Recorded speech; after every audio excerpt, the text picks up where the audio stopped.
life becomes more joyful, and what you create is not out of trying to escape or avoid pain, but because you're going after what really calls your heart and your soul.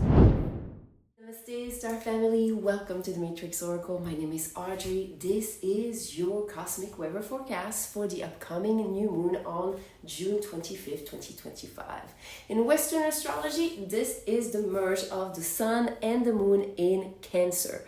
There is also the planet Jupiter next to this occurrence. Now, with the new moon intention, we are planting a seed of sacred awareness collectively.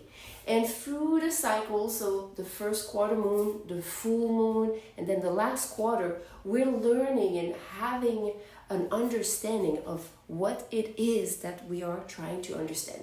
Let me illustrate. Last cycle, we were learning how to have those soul-led new beginnings. And a lot of those messages were to learn how to listen to the nudges of our bodies. When we were listening to the excitement of what impulse we were receiving, we were able to navigate through our nervous system towards those greater opportunities that would lead to soul-led new beginnings. Now, what's this collective intention of this new moon cycle? Well, I don't know yet. Let's look at it together.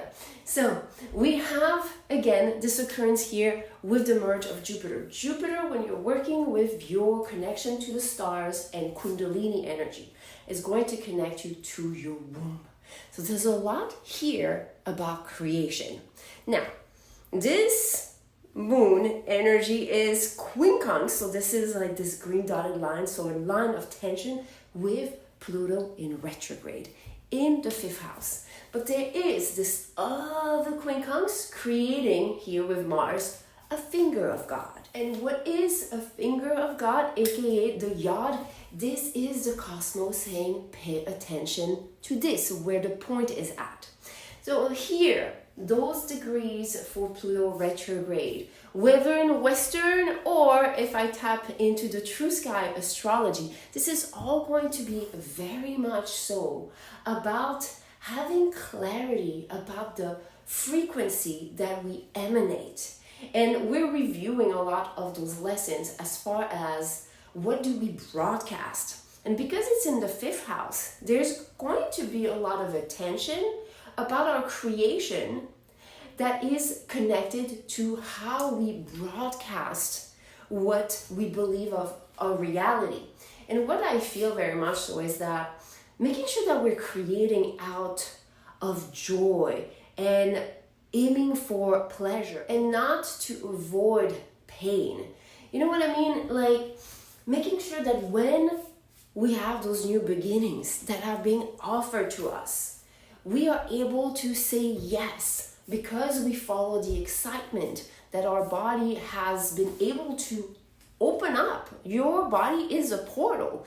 You know, the frequency we emanate opens those gateways with certain doors that are closing and certain doors that open. So here there is a strong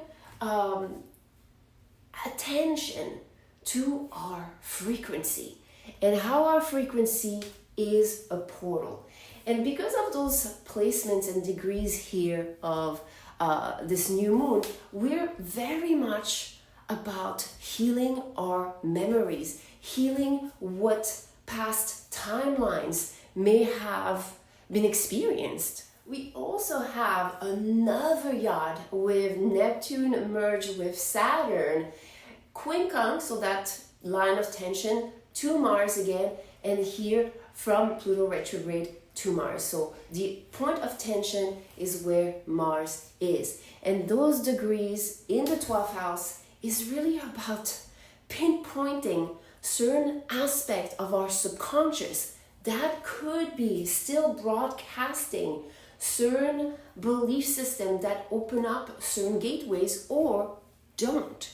You know, really when we're trying to create new opportunities, it's not really you knocking physically at a door. It's more the vibration of your beliefs that open up the door. There's no need to physically knock on that door. This is more about your overall vibration. This is what I'm feeling right now, that what we are going to be learning is that our vibration is a portal.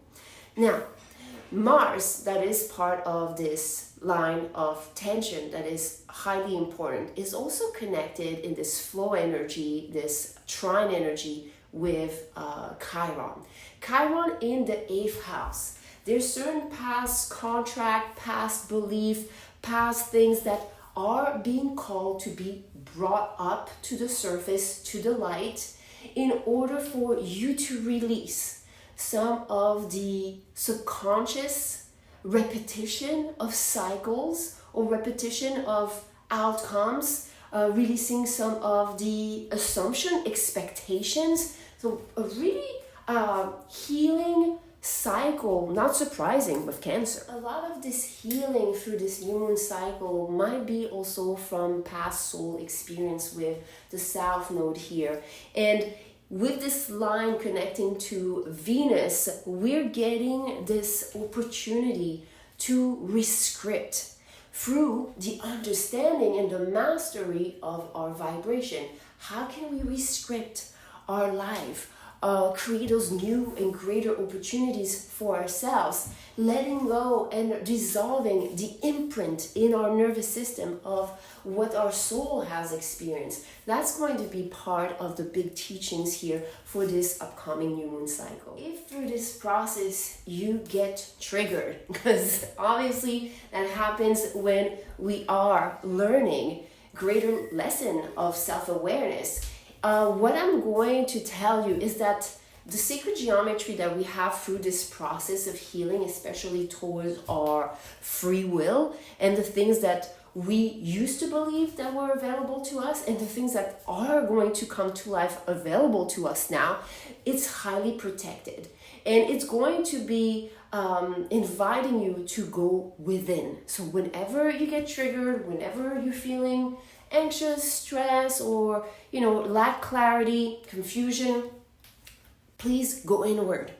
This is written in the stars. This is going to make you feel the protection and the connection to source. What I'm going to suggest to some of you, if you are going through any triggers, I'm going to recommend my vibrational pharmacy. Yes, because we are mastering the law of vibration, and especially how vibration has run through our nervous system, how it's been repeated again and again, and how we're letting this be purged, especially the lower spectrum of those patterns. So my pharmacy is going to be linked here if you're watching on YouTube. Otherwise, on Instagram, just go in my bio link, scroll down, and you'll see my playlist for this this pharmacy that has a lot of the lower vibration that can be just uplifted. You also have certain frequency that can help you stay in the vortex. That's when I play the 9 solfeggio. That's a great way also to set up the tone for the day. And if some of you ever have any doubts about how to use those frequencies, you can always reach out to me, email me, or just DM me. Thank you so much, my dear star family. Thank you for your presence. Happy new moon. I always love those moments where we're celebrating. Please make sure that you clean your space, clear your altar. Just make that space for this new cycle where you're learning how to open those new doors through your vibration and really having this beautiful self-mastery. So life becomes more joyful, and what you create is not out of trying to escape or avoid pain, but because you're going after what really calls your heart and your soul.